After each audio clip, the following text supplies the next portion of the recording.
Prabhupada ki jai. All glories to assembled devotees. Hare Krishna. Please accept my humble obeisances. This is Vinita Gandharvika Devidasi from Texas College Station, welcoming all of you to Bhakti Sangha conference call. I thank all of you for attending this session. Please forgive me for interrupting your ecstatic chanting. I would like to read the 10 offenses to the holy name which are to be avoided, written by Srila Vyasadeva in Padma Purana. 1. To blaspheme the devotees who have dedicated their life for propagating the holy name of the Lord. Second, to consider the name of demigods like Lord Shiva or Lord Brahma to be equal or to be independent of the name of Lord Vishnu. Third, to disobey the order of the spiritual master. Fourth, to blaspheme the Vedic scriptures or scriptures in pursuance to the Vedic version. 5. To consider the glories of chanting Hare Krishna to be an imagination. 6. To give some interpretation to the holy name of the Lord. 7. To commit sinful activities on the strength of the holy name. 8. To consider the chanting of Hare Krishna as one of the auspicious ritualistic activities which are offered in Vedas as fruitive activity Karma Kanda. 9. To instruct a faithless person about the glories of the holy name. 10. To not have a complete faith in chanting of the holy name and to maintain material attachment even after understanding so many instructions on this matter. It is also an offense to be inattentive while chanting. Every devotee who claims to be Vaishnava must guard against these offenses in order to achieve the desired success of Krishna Prema. Once again, I thank everyone for joining today's Bhakti Sangha conference call. Before we move on to our next part of the session, which is Srimad Bhagavatam class, may I know who all joined this morning? हरे कृष्ण विनीता गंधर्विका माता जी दंडवत प्रणाम शिला प्रभुपाद की जय गुरु महाराज की जय प्रीति दासी from Charlotte Hare Krishna Hare Krishna Preeti Mataji, please accept my humble obeisances. All glories to Srila Prabhupada. Thank you so much, Mataji, for joining every day, giving your association. Welcome to the call, Mataji. Hare Krishna. Hare Krishna Krishna Mataji, please accept my humble obeisances. All glory to Prabhupada, Shri Guru and Shri Gauranga, and all the assembled devotees. This is Yashamati Priya Devi Dasi from Chicago, Illinois. Hare Krishna Yashmati Mataji, please accept my humble obeisances. All glories to Srila Prabhupada. Thank you, Mataji, for joining every single day, and all glories to your wonderful services to the group. Welcome to the call, Mataji. Hare Krishna. Hare Krishna. Hare Krishna Vinita Gandharvika Mataji, please accept my humble obeisances. All glories to Srila Prabhupada and Shri Guru and Shri Gauranga, and all the glories to the assembled devotees. This is Manjri Leela Devidasi from Naperville. Hare Krishna. Hare Krishna Manjari Leela Mataji, please accept my humble obeisances. All glories to Srila Prabhupada. Thank you so much, Mataji, for joining every single day and giving your association and chanting so beautifully. Welcome to the call, Mataji. Hare Krishna Vinita Gandharvika Mataji, please accept my humble obeisances. All glories to Srila Prabhupada. This is Shama Gauri Devi Dasi from Charlotte. Hare Krishna Shama Gauri Mataji, please accept my humble obeisances. All glories to Srila Prabhupada. Thank you, Mataji, for joining and giving your association. Welcome to the call, Mataji. Hare Krishna. Hare Krishna Mataji. Hare Krishna, Vinita Gandharvika Mataji. Guru Srila Prabhupada and Guru Maharajis. My humble obeisances to you and all the devotees.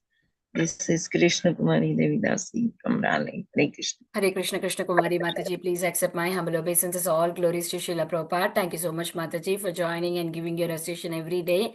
Blessing all of us with your association. Welcome to the call, Mataji. Hare Krishna. Hare Krishna, Vinita Mataji, accept my humble obeisances. All glories to Srila Prabhupada and the assembled devotees. This is Anjali from India.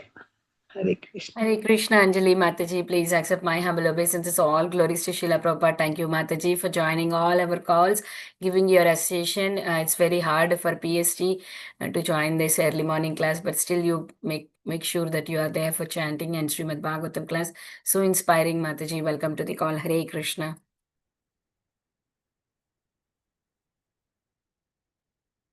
Hare Krishna, is there anybody who would like to introduce themselves? Please go ahead. Hare Krishna Vinita Gandharvika Mataji, please accept my humble obeisances. All glories to Srila Prabhupada and all the assembled devotees. This is Indulekha Karna Devi Dasi from Melbourne. Hare Krishna Indulekha Karuna Mataji, please accept my humble obeisances. All glories to Srila Prabhupada. Thank you, Mataji, for joining, and all glories to your wonderful services to the group, Mataji. Welcome to the call, Mataji. Hare Krishna.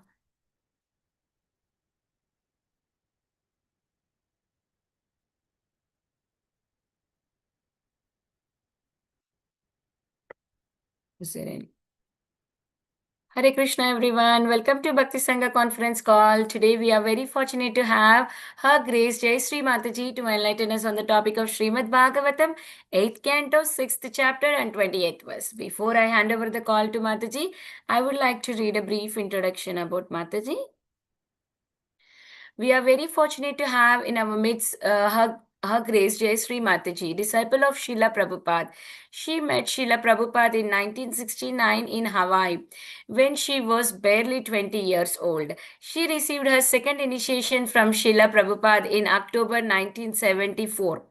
She is fondly remembered by all for being the one who stitched a saffron coat for Srila Prabhupada, which was worn lovingly by Srila Prabhupada for many years.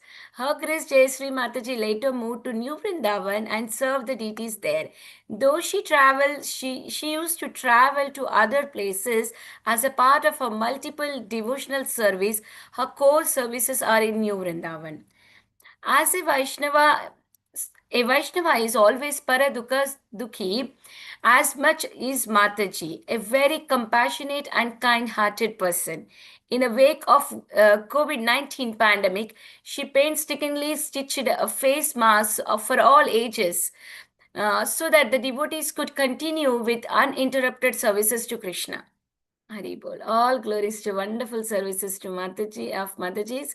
Mataji is not yet there on the call. We will pause the recording here, Mataji. So we will wait for Mataji to join the call. By then, if anybody wanted to introduce, they can introduce. I think it's Mataji, I think Mataji. Jill's iPhone is Yes, different. That's why Mataji, I he could was. figure it out. Hare Krishna, Jayasri Mataji, please accept my humble obeisances. All glories to Srila Prabhupada. Thank you so much, Mataji, for joining and giving your recitation after a long time. So nice to see you, Mataji. Hare Krishna. Hare Krishna. So are we starting right the second? Are you doing something now? No, Mataji, we are ready to go. It's 8th canto, 6th chapter, and 28th verse. I think usually Shama Gauri Mataji reads for you the verse. I think so. If you would, Yes. I think she will do that for you. Yeah. Okay, thank you.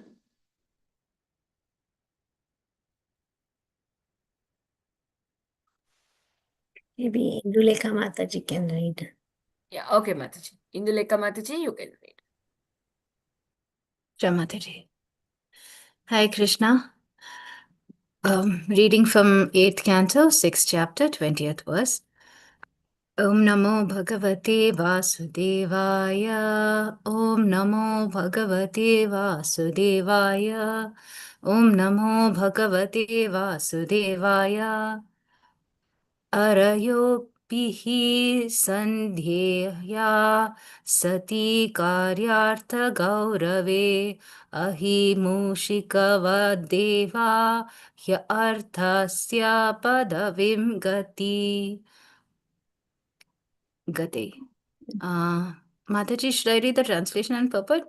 No, I can do that. Thank you very Thank much. you. We don't sing, or did I miss that?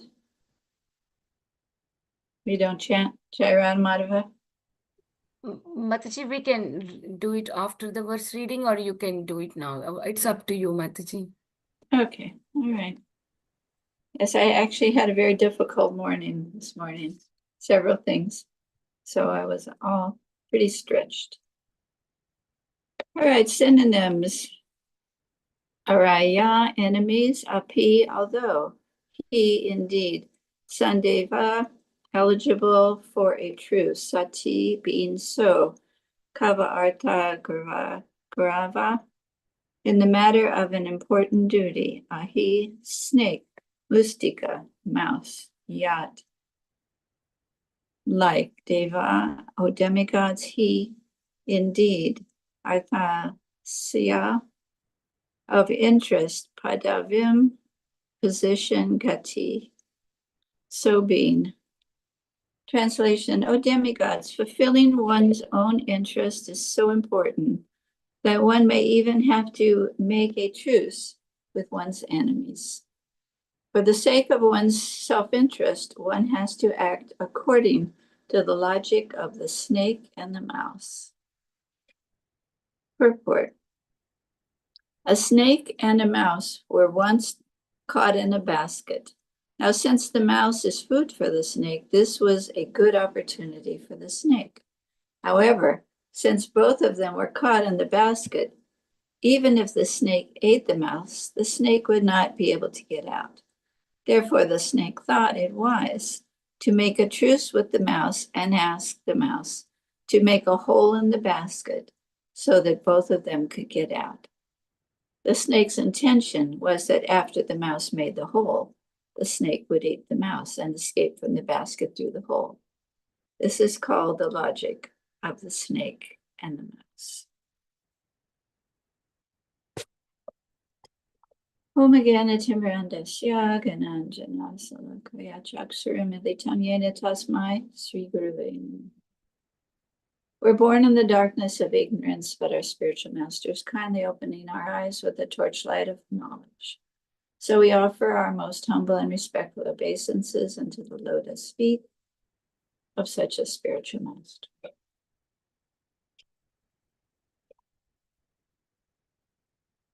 Yes, why don't we sing for a minute, Jayasri?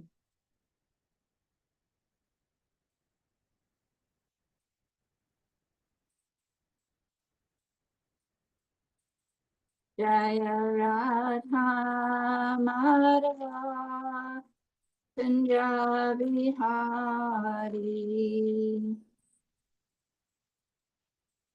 Gopi Janabalava Pirivardhari Yasaranandana Rajajanarandana Yamuna Tira Anachari Jaya Radha Madhava Punjabi Hari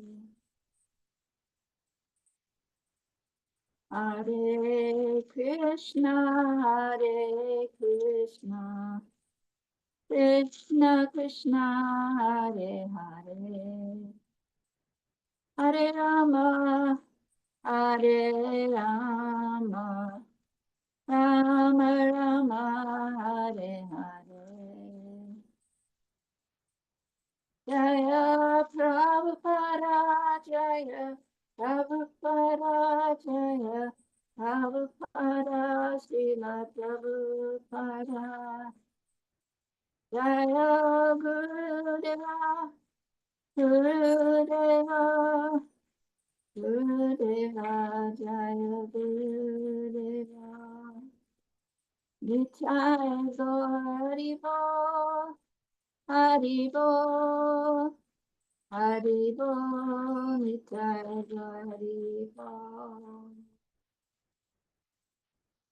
Om Vishnupad Paramahansa Parvajapacharya Strateer Satis Divine Grace A.C. Bhaktivedanta Swami Srila Prabhupada Ki Jai.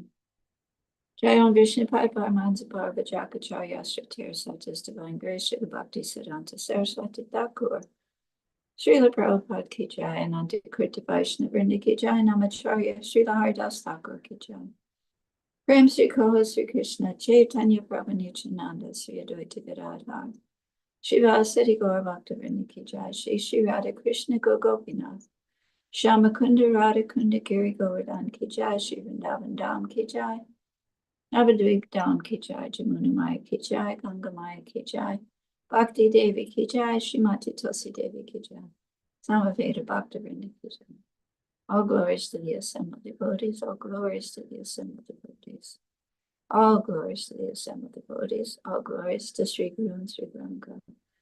All glories to Sri Guru.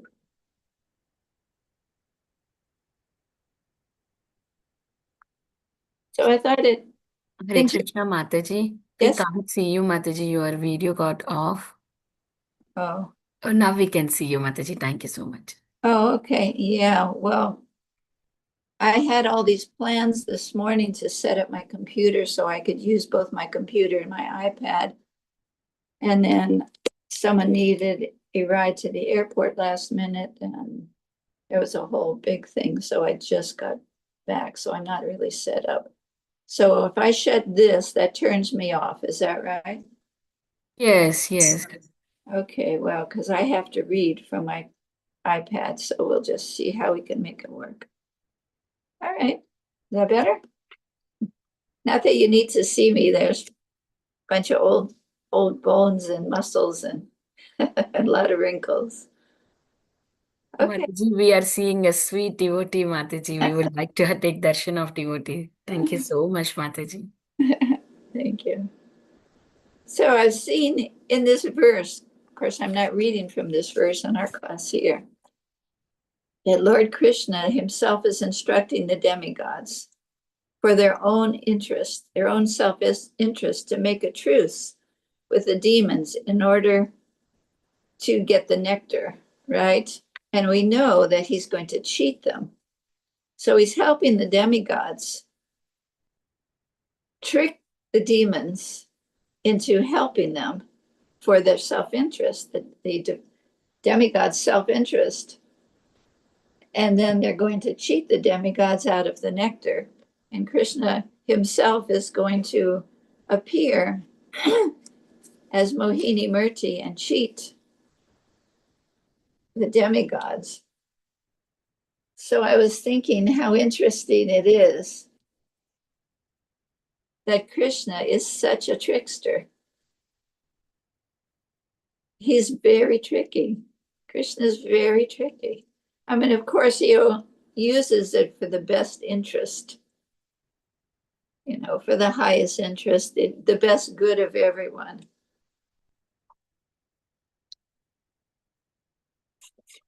So a trickster is a person who cheats or deceives people for a good purpose.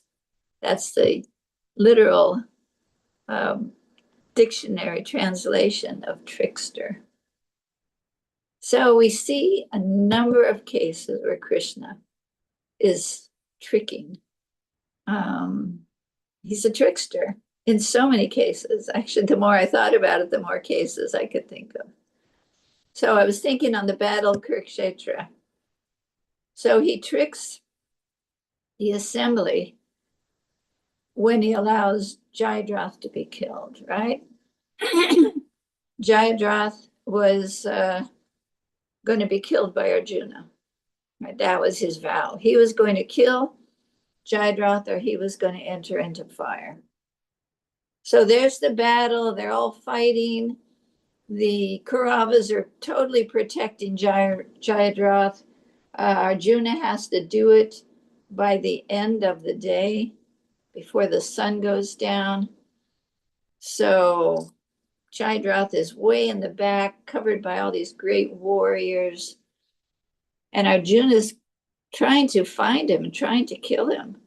But he's getting concerned because it's, getting near the end of the day and he hasn't made his vow complete. So Krishna tricks the Kauravas. He covers the sun somehow or other.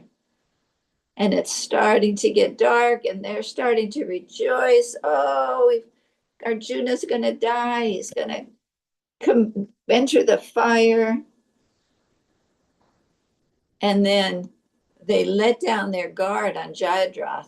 And Jayadratha's just like, he's elated. He's won. He's going to live and Arjuna's going to die. And then what happens? Krishna tells Arjuna, go ahead. So, and then he lifts the covering and it's still daytime. And Jayadratha is standing there and Arjuna cuts off his head, right? What a trick.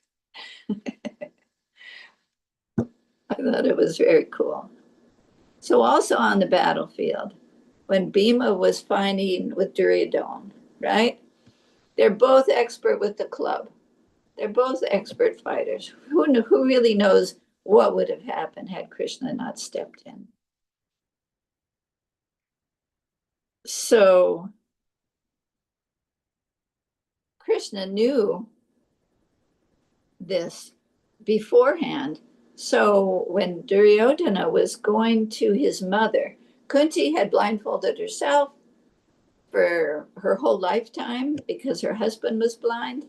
And so she blindfolded herself to follow to be less than her husband so she could follow her husband. And so she said to her son, you come before me and I'm going to remove my covering. And she's become so powerful, she can make his body like immortal, basically, somewhat. So he's going to see his mother and he's not dressed. And Krishna just intercepts him. And he says, where are you going like that? Well, I'm going to see my mother. Well, at least you should cover your lower parts. So Duryodhana covers his lower parts. He goes before his mother. She takes off her blindfold. And she says, I told you to come before me with no clothes on. And then they realize that his thighs are not, in this protection. So Krishna knows that. So there they are fighting. And Krishna tells Bhima, hit him below the belt. I mean, that's like really not Kshatriya warfare. Real Kshatriya warfare is so noble. They're so noble. They would never hit below the belt.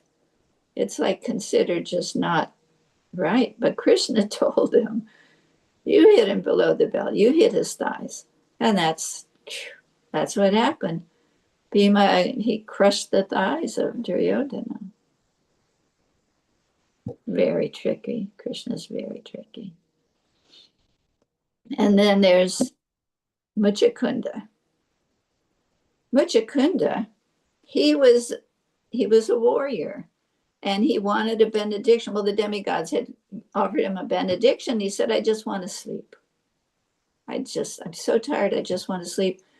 And whoever wakes me up, I want to just be able to burn them to ashes. Right? So he lays down in a cave and he's sleeping. He's very happy sleeping. So Krishna was fighting at some point with Kalyavana. Kalyavana was like an untouchable person. And Krishna didn't really want to deal with him one-on-one. So Krishna starts running away, right?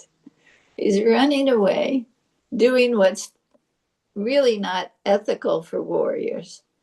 And Kalyavana is chasing him. You coward.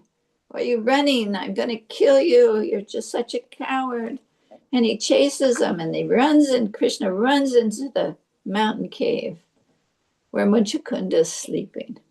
And Krishna kicks Muchakunda and then hides. And Kalyavana comes running into the mountain cave. And of course, Muchakunda's been woken up. So he wakes up and the first person he sees is Kalyavana and he burns him to ashes. It's so amazing. So that's Krishna's trickery. So actually, there's quite a lot of other tricks. Prabhupada said he was talking about one particular pastime. Krishna became, when Krishna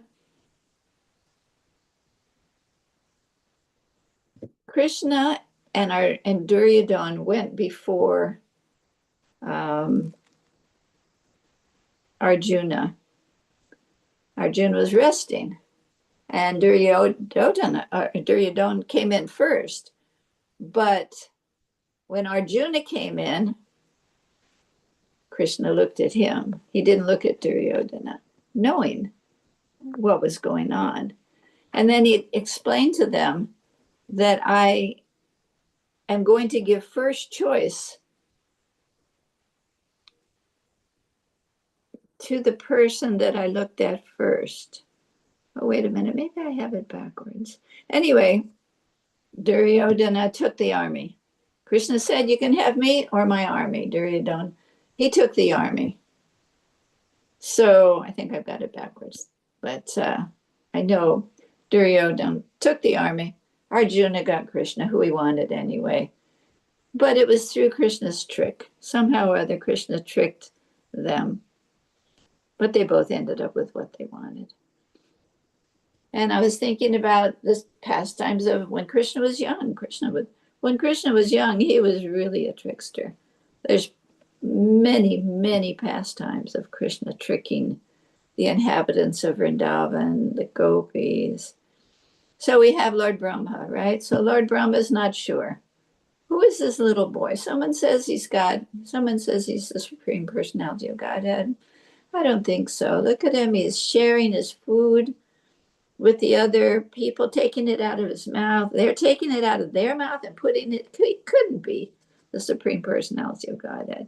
I'm going to test him. So Brahma goes there and he steals the cowherd boys and the calves. Right? He puts them in a mountain cave. But Krishna, being the trickster, he just manifests himself in all the cows and all the cowherd boys. And then Brahma came back at some point. He said, well, wait a minute. I just put these in the mountain cave. How can they be here? So he goes to the mountain cave. Yes, they're still in the mountain cave. And he goes back and he's totally bewildered. Krishna totally tricked him and bewildered him.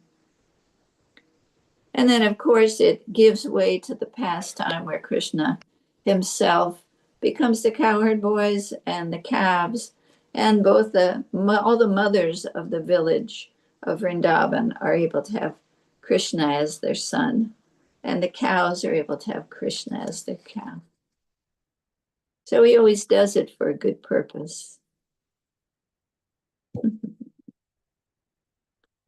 So in this particular pastime, Prabhupada is saying, this is a quote, that is one great trick that Krishna played, that was played by Krishna, Prabhupada said. And this is speaking of how Krishna became the charioteer of Arjuna, the pastime I just told. And Prabhupada said, similarly, this is a great trick. He told how Krishna had also tricked Mother Yasoda when he had tried to discipline Krishna. Oh, I see. My bad. So, Krishna ran away and she caught him and tried to tie him up. And Prabhupada said, but every time she came with more rope, Prabhupada said, it was just a little too short. Krishna can play any kind of trick. Another such trick has been played, and he's talking about the deities. They made so much effort to bring these deities here, thinking they will be for their Hindu center. But all the time, Krishna wanted to come here with Prabhupada to the London temple. So this chip on Krishna's hand is just Krishna's trick. And we have caught him. Everybody knows the story of Srila Prabhupada and the London Ishvara deities, right? So, and this also shows Prabhupada as a trickster. So when the devotees, they got a call from someone saying that they had some deities. They were looking for deities. Prabhupada wanted the deities installed on a certain day in London. They didn't have any deities. They were frantic. The devotees were frantic, looking all over. Where are we going to find deities? Where are we going to find deities? Somehow or other, this society called the temple and said, we have deities. So they went there and they were these beautiful Radha Krishna deities, like big, but they had a chip in their finger. The finger was broken somehow. And they wanted to give them to the devotees. And so they took Srila Prabhupada there. And Prabhupada was so expert. He was so expert. The deities were in the corner and they were covered. And Srila Prabhupada went in, greeted the host, started talking all this small talk, talked with the family and the other people that were present. No word about the deities. You know, he wasn't anxious like the snake making an arrangement with the mouse. He was very diplomatic, Srila Prabhupada.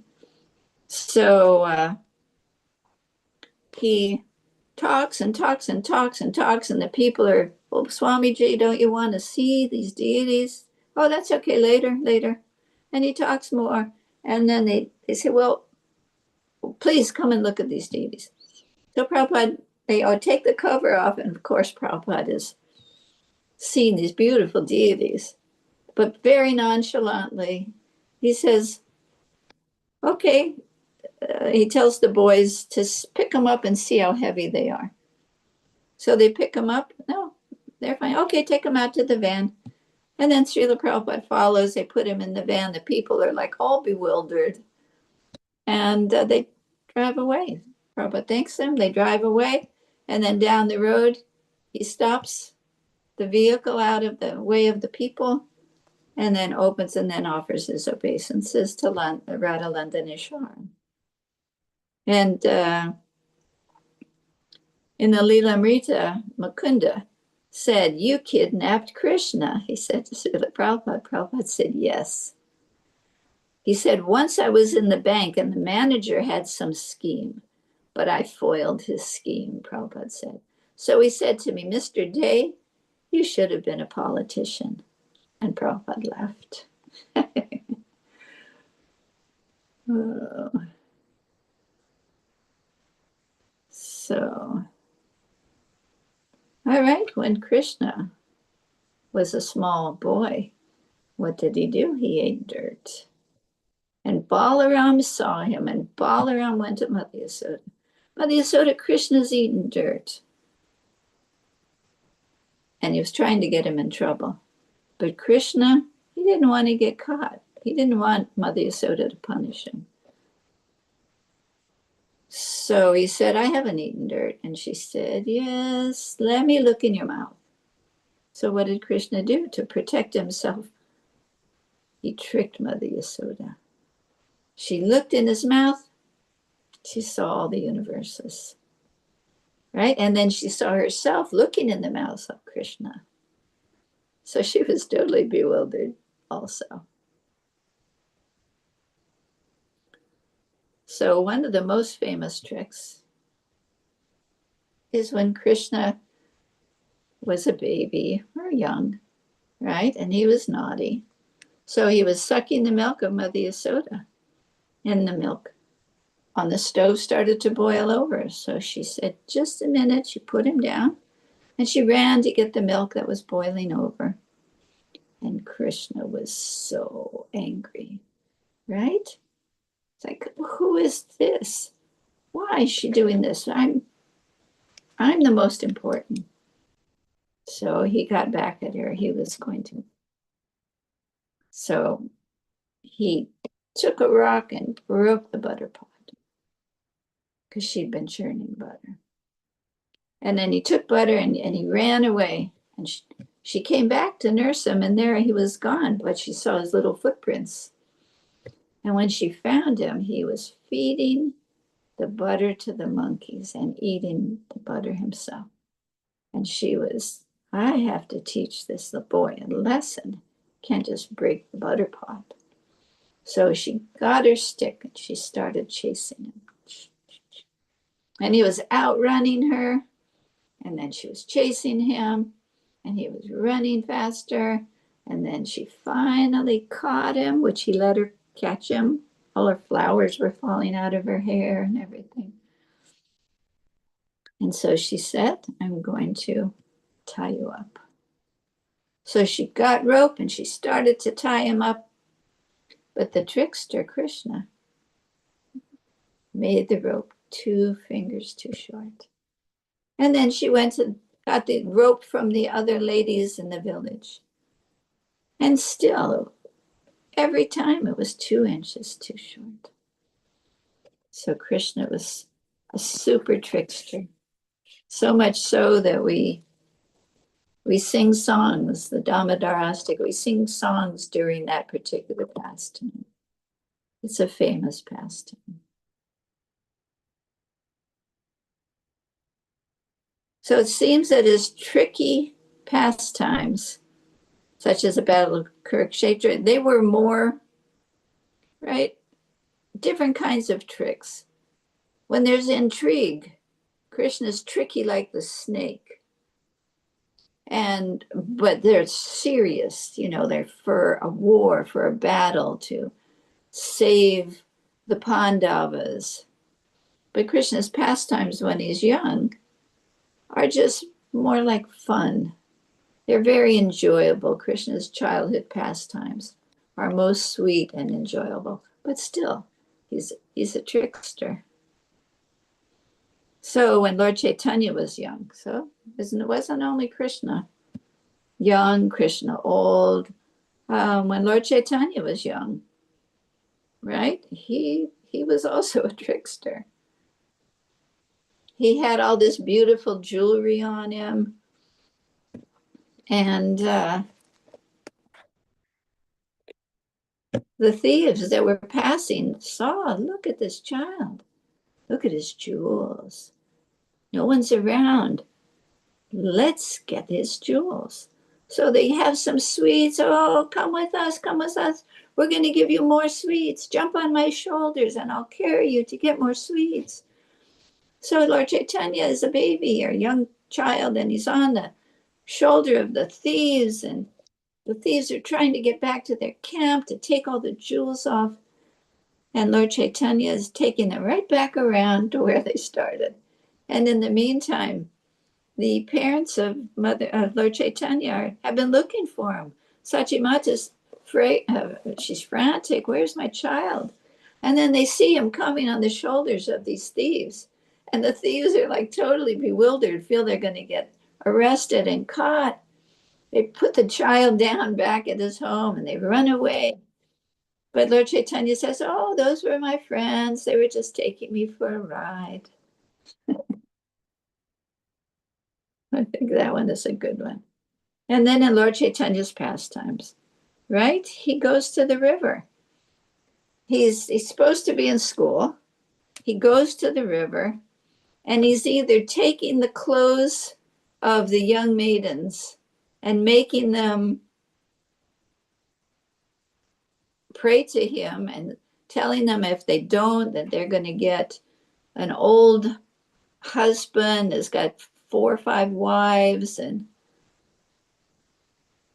or he's going under the water and pulling on the legs of the Brahmins, spitting water in their face. I mean, really, what a naughty trickster.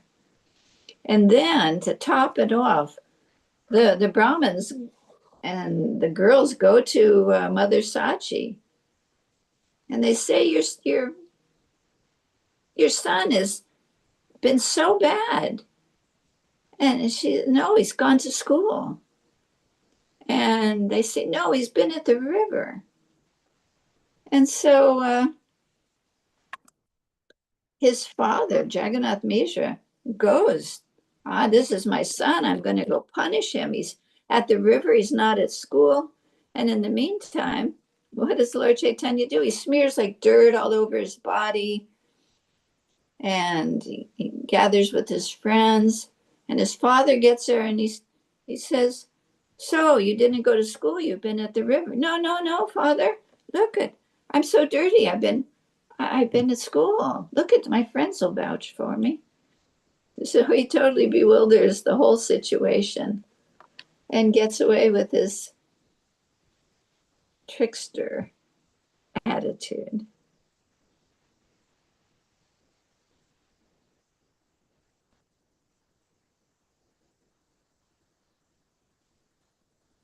So, what is this show? The verse is talking about Krishna explaining to the demigods that they need the help of the demons. They're fighting with the demons, right? They're always fighting with the demons. But in this situation, it's too big of a situation for the demigods. They need the help of the demons. So Krishna's imploring them to do like the snake, convince the demons, we're going to share this nectar with you, but you have to help us. And so with sweet words, they convince the demons to help them in a project, right? And in our situation, here we are in the Kali Yuga at this particular time, and we see a lot of, I don't want to call them demons, a lot of misled people. Some of them we know have demoniac tendencies. We see in the news, we see so many circumstances where people have demoniac tendencies. So we know we're surrounded by unqualified people, people that have a lot of bad qualities. Like Krishna talks about it in the Bhagavad Gita. Different qualities, different demoniac qualities. What are demoniac qualities? What are godly qualities?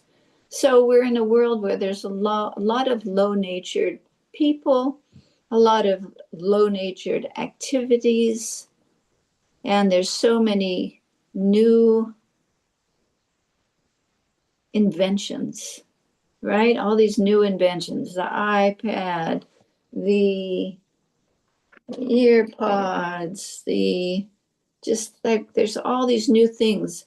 In LA when I was there, I was driving like the first day I was there or second day, and there's a car pulls up next to me and there's no driver. It's like, huh? And then I find out that there's these electric cars called Waymo, and there's no driver. They are like a self-driven car. You know, you put in your calculations and it takes you there, and there's no driver. And I was thinking, well, how impersonal that situation is. Because when I go on an Uber in LA, I've got books with me or pamphlets. I tell people about the temple. I've gotten into some amazing conversations about vegetarianism, about the temple, about Bhagavad Gita when I was in LA and I was taking Ubers. So it's like this demoniac, we'll just call it demoniac for now. The demoniac society that we're in has all these new inventions that are making it more and more difficult for people to interact and learn higher qualities of etiquette and purity and just communication, right? Wherever you go, what do you see? Everywhere, right? Everyone's on their phone. Everyone's on their phone. You sit in a waiting room, everyone's on their phone. There's no conversation. People don't get to know other people. It's just so impersonal. So to use the philosophy of the snake and the mouse, we can use all these new inventions and gizmos and gadgets for spreading Krishna consciousness, right? We've got all these YouTube channels. We've got communication. I was on my phone all morning because someone needed a ride from here to the airport, and they didn't let me know until this morning, and then ride's at 8:00. So I had to get on my phone, and if I didn't have the phone, the instant iPhone that connects you with people immediately, I wouldn't have been able to facilitate them. So there's a use for all these different things. But at the same time, because a lot of them are created by people that are not spiritually evolved, they lend to, I don't want to say destruction exactly, but kind of the destruction of the the relationships within the society and the ecology of the society. It doesn't start off like that. But ultimately, well, look, you try and get some information from your bank or from the government for some reason.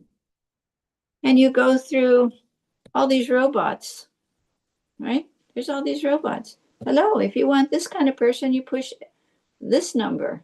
And you push that number, they get another robot. Well, if you're looking for this department, push this number. And you're lucky if after, 15, 20 minutes, and you've put in all your information.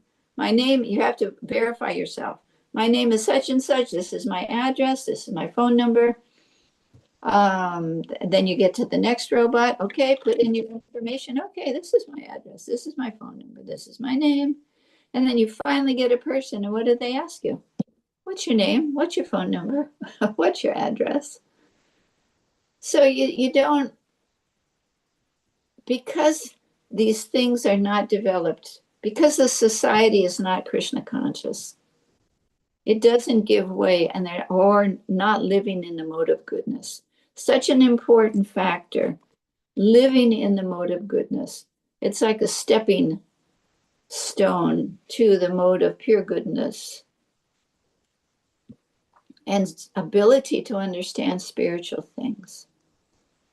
So because Prabhupada came, and because Prabhupada's habits were such, right? Who in America ever heard, unless you're from India, who in America ever heard of someone drinking hot milk at night?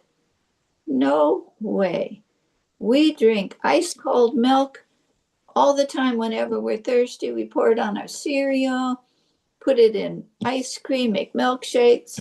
Who ever heard of hot milk? Or what's a cardamom or a saffron? It's like, what is that? It's like, this is America. We don't do that. Right? But Prabhupada came, and by his spiritual potency, being on such a high level of pure devotional service, that he's able to call the souls that are here who have had some type of connection in the past or are qualified somehow or other by their pious activities, to call them to this whole realm of Krishna consciousness, right? So we hear the value of milk. Milk is such a high value for the brain, for the body. There's nothing that can compare to it. And hot milk, and especially hot milk with spices, right? Cardamom, nutmeg, saffron. There's just different items, different herbs, as you say, or spices to enhance the milk, to generate strength in the body, that ojas, our brain substance. And Prabhupada says in the Bhagavatam that milk provides finer tissue of the brain, right? Who would have thought about these things? So we have millions of people and so many new products coming out on the market, but many of them are prompted by people that don't have a higher understanding of life. So what was Prabhupada's solution? Prabhupada was a book distributor. Prabhupada distributed books. He came with books. He preached about books. He translated and pushed to have books, right? ISKCON as a group has distributed, as far as I know, over 800 million pieces of literature. That was Prabhupada's preaching. Books are the basis. What is it? Books are the basis. Purity is the force. There's one more. But when Prabhupada was here, it was all geared, of course, towards opening temples. Prabhupada he was like juggling. He was like a master juggler. dealing with disciples, preaching himself, enlivening his disciples to go and open temples, making sure the books he was translating. Can you imagine? I wish I was more advanced. When you get old and it's almost time to pass away, a friend of mine, he's a book distributor. His name is Vishvareta Prabhu. And I've known him for many, many, many years. And he's lived right outside of New Vrindavan because he has some social, what do you want to say, inadequacies. He doesn't do so well when he lives in a community. So he's lived outside of New Vrindavan for at least the last 20 years. But you would see him all the time by himself in a store, dressed with saffron on, with a little book bag, in the store itself, going up and down the rows, distributing books, out in the parking lot, So now he's got stage 4 cancer, and he's in hospice, actually. But the devotees are all, no one had anything much to do with him this whole last 20 years because he wasn't coming around people, and a lot of people don't know him. So now the devotees, the older devotees especially, are going, he's in hospice at a like a rehab center in town. So I went the other day when I heard, I went and I brought him some maha from the palace. I brought him a beautiful garland from Prabhupada.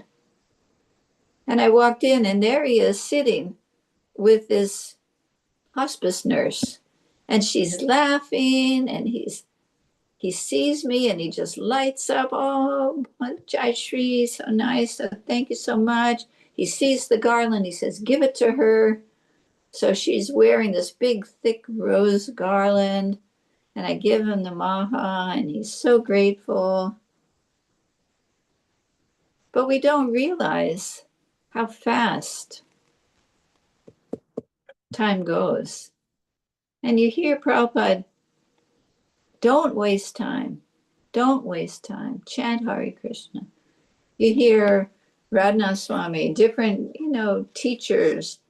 Don't waste time because it's something you never get back. And here I'm, of course, preaching to myself.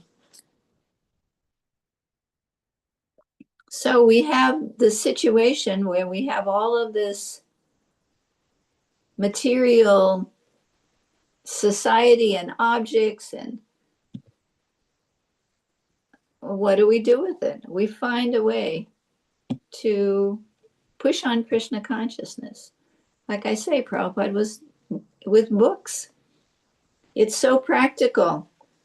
We have a WhatsApp group here, and whatever books one distributes, they put it on the WhatsApp group.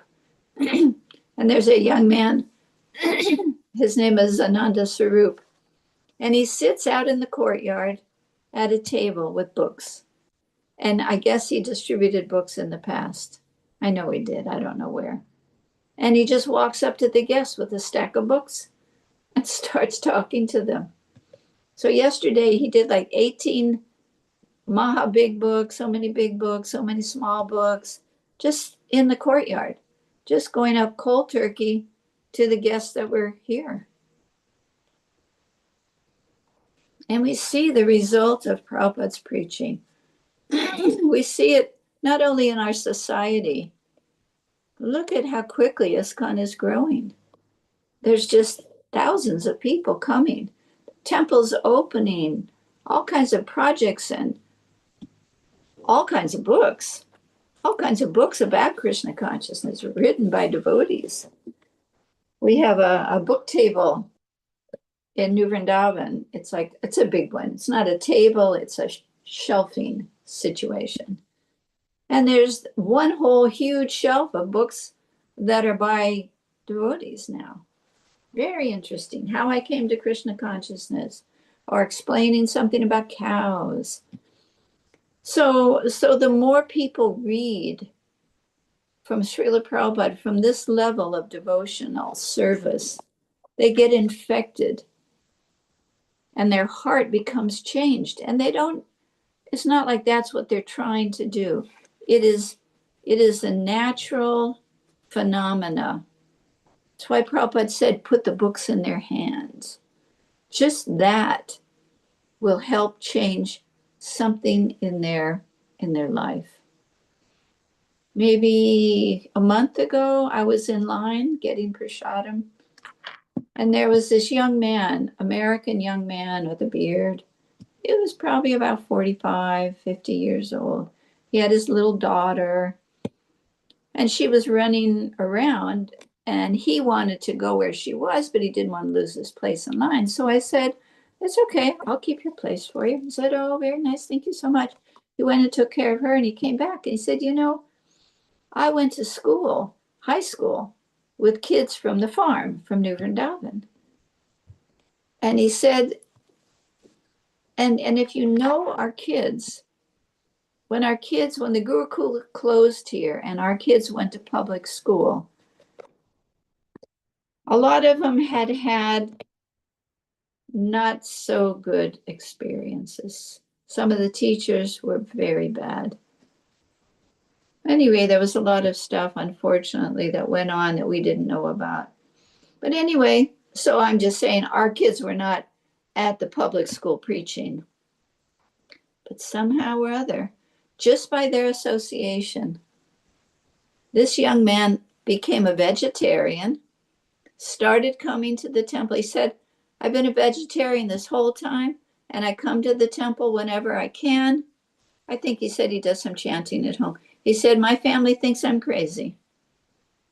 He said, but they don't understand.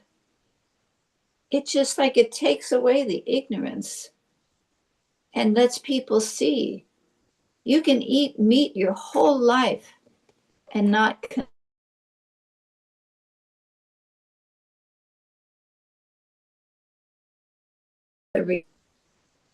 you can go to a butcher shop and know it's meat, but not connected to the life of a cow with a calf in the pasture. And it's just, but when you hear from a pure devotee, it's like your light goes on. Wow. Hey, this isn't meat. This is a cow. Look at this. But look at what they're doing. We don't need to eat this. And people start waking up. So because there's been so many books distributed, there's so many vegetarians now and vegans. They don't even want to drink the milk because they know it's coming from a place that is going to kill the cow and they're not treating the cows nicely. They make them have babies every year. Anyway, it's a whole story. It's not a good business, not a good business at all. When Prabhupada came to America, he did not tell us to eat the cottage cheese, the sour cream, the ice cream. He told us to take the milk. Basically, as you say, milk. And I remember probably 50 years ago that there was a donation at the LA temple of milk, sour cream, and Prabhupada told them to throw the sour cream out. He said, we don't use these products. Milk. You make your own cheese. Anyway, I know things have gotten way over that point. People are buying cheese and cottage cheese and, all kinds of things. But that was not what Prabhupada started with. He wanted us, and I actually asked, one year the minister of cow protection, his name is Kalakanta, he came here and he gave a class, and they were talking about people not using milk from the present dairy industry. And I said, sorry, Prabhupada used milk from the dairy industry, and he told us to. I'm not going to give up. That's my point there. I'm not going to give up drinking milk. And he thought about it for a minute. He said, yes, you're right. But at the same time, he didn't condone the use of all these milk products. And if we can give up those things, it pushes us to, he said, we're looking for the impetus and the inspiration for us to have our own dairies. I know it's easier said than done, but basically, if everyone's satisfied with this common milk products, then we won't push ourselves to grow our own dairies where our cows are taking care of their whole life. It's a whole different ballgame. If you looked into the dairy industry, you wouldn't want to touch it. But, we're in a situation, so because of the situation, Prabhupada said we could use the milk. He even knew that there was vitamin D in it. But anyway, so back to the snake in the mouse. So all the world is going around and they're going in a certain direction. We know that most of the people are certainly not Krishna conscious. A lot of the lifestyles are low, but we go on and we do what Prabhupada wanted. We preach, we distribute books, and we help those that are fortunate enough to be, I would say, qualified to enter into the realm of the devotional service of the Gaudiya Vaishnavas. It's not that we're going to be the only religion around and everyone has their take on things. When I do tours at the palace, I'm trying to explain who Prabhupada is and how he came here. And I always, recently anyway, say, who is the real Christian? Is it the Protestants, the Baptists, the Lutherans, the Pentecostals? Who's the real Christians? They're all Christians, but they all have a very distinct and different take on what Christ said and what he taught, and a different way to carry out those instructions. So I said, I say Hinduism for lack of a better word. In Hinduism, we have different branches of understanding of these Vedic scriptures. And then I say that Srila Prabhupada came from a certain line. Anyway, I try and explain his background, his relationship with the spiritual master, and how he came to America. And I'm constantly tying in the Christian teachings. Man was created in the image and likeness of God. God has a form, he's a person. Jesus said he was going to go sit at the right hand of God. God has a hand, but it's not like ours. And then we get to the changing bodies exhibit.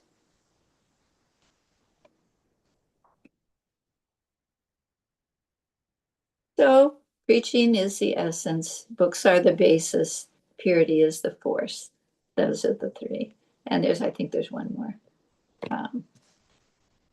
So we do our best to push on Krishna consciousness, even if it's through cookies. When you go to the soccer game of your kid, you're going to offer some cookies, take them to the people that are there. We have to live within the society. Some of us are able to live at a temple, but that's not a common thing. So we act like the snake in the basket. We use the people and the things and the provisions from our society and our time to get the ultimate goal of getting out of the situation altogether.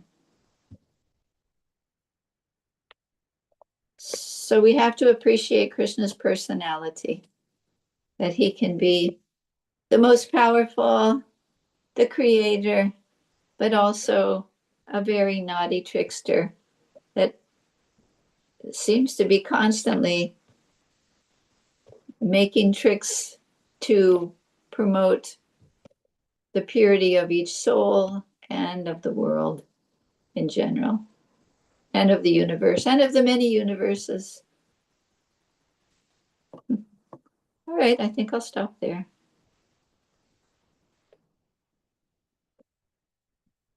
Hope I didn't lose you. Hare Krishna Mataji, Dandavat Pranam. Thank you so much for such a beautiful class. Many pastimes you have explained how Krishna tricked in many situations, how Krishna tricked all of them. Like you were talking how Arjuna killing Jayadratha, and Duryodhana, how he got killed. All of this beautiful pastime, Brahma Vimohana Leela, and Krishna's tricking Yashoda Maya, showing up universal form, Damodar Leela, and also Prabhupada Leela Mrita, you covered how deities from London, how they got those deities. So many beautiful pastimes, Mataji. Thank you so much. Very grateful to you. Hearing all of these sweet pastimes in this morning is very nice, Mataji. Thank you so much. And also, you were talking about book distribution. Thank you, Mataji. Thank you so much. Very grateful to you. Hare Krishna. I don't have any question, but such a beautiful class, Mataji. Hare Krishna. Gail Mataji, please go ahead, Mataji. Hare Krishna Mataji. Yeah, I didn't really understand how the story of the getting the deities was like this kidnapping. How was it like a kidnapping? You know? Okay, well, the story is the deities had a chip in their finger. And the people that had brought them from India, they were hand-carved marble deities. They are the deities in London. If you look on the Mayapur TV and go to the London temple, you can see they're beautiful deities. So they had a chip on the finger. And traditionally, you don't install a deity with a chip or break, right? According to so many, but not all, lines. So these people had gotten these deities for their center. And because of the chip, they didn't want to install them. So they were at the people's house, and Prabhupada was taken there by the devotees because the people had called and said, we have these deities, basically, that you can have, you know, because devotees were looking for deities for the new temple in London. And so they were there, and Prabhupada saw them and saw how beautiful they were. Or the devotees saw how beautiful they were. Prabhupada was there, and he made it like he wasn't so interested. And the more he made it that he wasn't interested, the more the people were anxious to give him these deities. I think they actually wanted some money. But Prabhupada did it in such a way that they ended up, he had the disciples, Tamal Krishna Maharaj, and maybe Shamsundar, maybe Mukunda. Okay, thank you. Well, you're giving them to us. Okay, thank you so much. So take the deities. So he was telling his disciples to take the deities and put them in the van. The host was mildly protesting, like, wait, Swamiji, we wanted to talk more. And Prabhupada himself is going, thank you very much. Thank you, you know, like, and putting the deities in the car, walking out, getting in the van, and they drove off. So Prabhupada kind of kidnapped the deities. The people were actually wanted to talk more, but because of who Prabhupada was and their respect for him, they weren't like pushy. So Swamiji, just wait, we have to talk. Yes, thank you very much. And Prabhupada kidnapped Krishna. Well, the host, they wanted to talk more means they were wanting to get money. Is that what talk more means? You read the Lilamrita and you can read the whole story. That's what I took it as, that maybe they were thinking maybe they were going to get some money. And Prabhupada, they had said they would give the deities. And Prabhupada was just... And also, Mataji, why was Prabhupada willing to install deities that did have a quote unquote defect? Actually, I had read, and unfortunately, my brain is not the best brain. Hopefully, I'll get a better brain next time. There is a story, and I don't know if it was Madhavacharya. There was some, I think it was with the Govinda deity. Anyway, I'm not sure. I'm not sure, and unfortunately, because it is something that I read, that there was some deity that had some fault in it. They wrote to, I believe it was Madhavacharya, should we get, not in a bad way, dispose of this deity, but get rid of this deity and get another one. And he said, when our child has a defect, do we get rid of our child? And he told them not to get rid of the deity. New Vrindavan's deities are totally broken. I don't know if you know that. No. Radha Vrindavan Chandra have not just a chip, they have total breaks all over their body, because there was a motorcycle gang. Actually, I was just on a walk in Bahulaban, where the second temple, very small temple in New Vrindavan was. And Radha Vrindavan Chandra were there. And I was on a walk with Radhanath Swami, Nityodita, Siddhanu, Advaita, Varshana Swami, and Malati. She invited me to come with them. They were walking because we're going to develop Bahulaban, which is a whole area of New Vrindavan. And they were talking about the old temple. And then they started talking about the biker gang. The day the bikers came, there was some Hells Angel bikers, and the head guy thought his daughter had been kidnapped by the devotees. She had been reading our books, and she left. She disappeared. She ran off somewhere, and they thought that we had her. So they came with guns. Wow. And broke the windows of the temple while the devotees were in there. And Varshana Maharaj got hurt. He's got a gunshot in his body. Wow. One devotee died, not on the spot, but they were shooting to kill. And they took Kirtanananda and someone else. Oh, Kaladri was on the walk also. They took them up by gunpoint, up the hill, and we're going to make them dig their own grave. And in the meantime, the people that were in the temple were being held at gunpoint. And one of the bikers told them to throw over the deities to the ground. Oh. And I mean, Radha Vrindavan Chandra are at least 4 feet tall, and they're solid marble. And as I was hearing the other day on the walk, someone, I don't know if it was Varshana Swami or Kirtanananda, someone said, don't worry, the deities have left their form.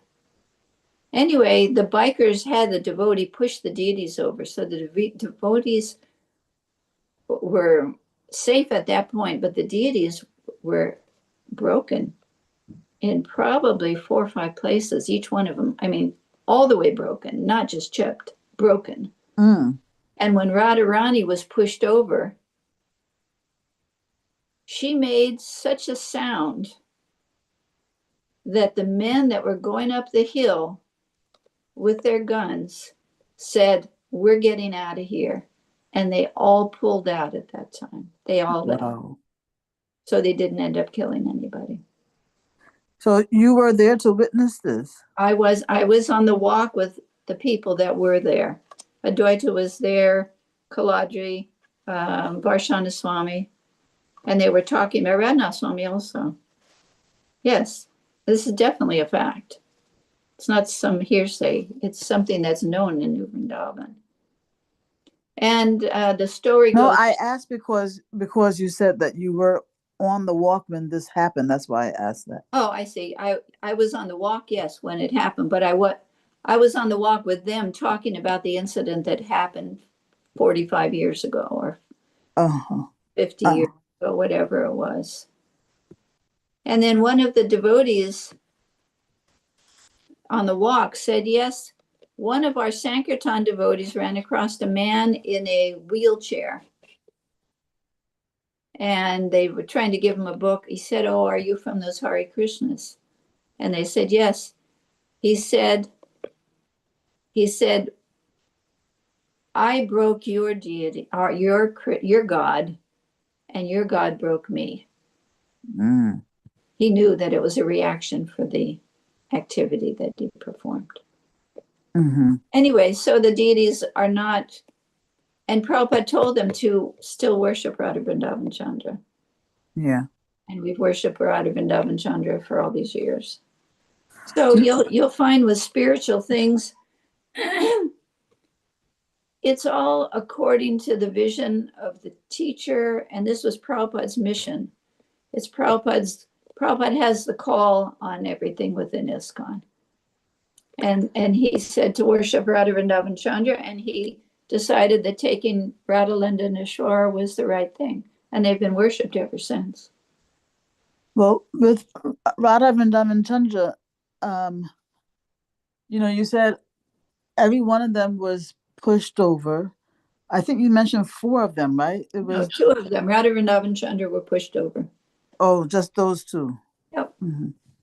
And when you mentioned the analogy to a child, like, would you reject your child because they got hurt or something? I was thinking that it seemed like that analogy was more applicable after they got hurt, not so much before they get installed. You understand what I'm trying to say? Like before they get installed and they're intact and nothing is done. You can't question what Prabhupada did. It's just not possible. You can't figure it out. No. I wasn't trying to question what he did. I'm saying that, when the deities are already installed, or installed intact. No, Yeah. I And understand.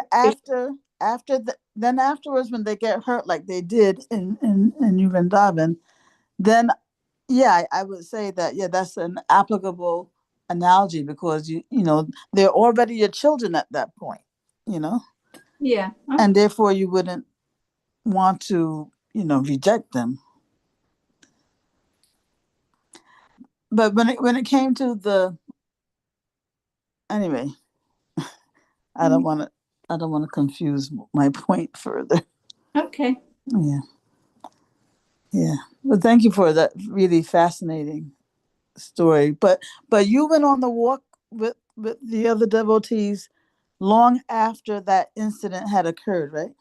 I went on the walk with them probably 2 weeks ago, and the incident occurred like in 1969 or something like that, in 1970. Uh-huh. Yeah. Okay. Thank you, Mataji. Thank you, Gail Mataji.